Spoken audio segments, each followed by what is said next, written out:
I've been sound recording professionally for the last 20 or more years, and I began in Australia, and for me discovering the sounds of my native land was just a complete, I'm tempted to say an eye-opener, but it really was an ear-opener.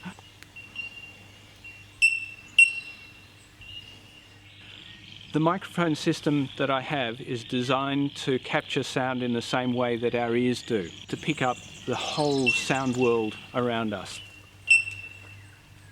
It's basically a high quality pair of microphones and a very simple digital recorder, and what I'm trying to do is work out where the kind of dynamics of movement in sound is going to be in the landscape. Getting those kind of dynamics makes for a more interesting recording, and then just putting the mics, switching the recorder on and walking away and letting the microphones be my ears.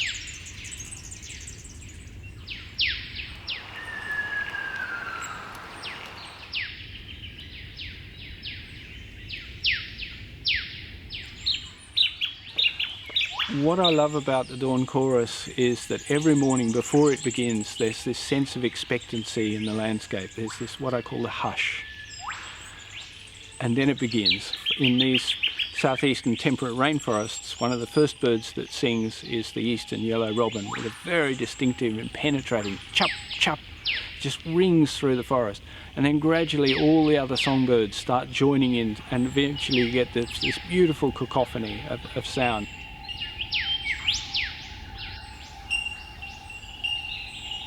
Sound is a way of being in the world, listening is a way of being in the world that is much more integrated, and there's so much to hear.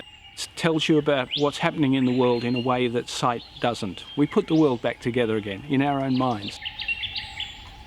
What you're hearing is life communicating with itself, adapting and surviving. To find our place in it is the most important thing. It's very personal. For everyone hears and feels differently. It'll bring you back to yourself in a healthy way.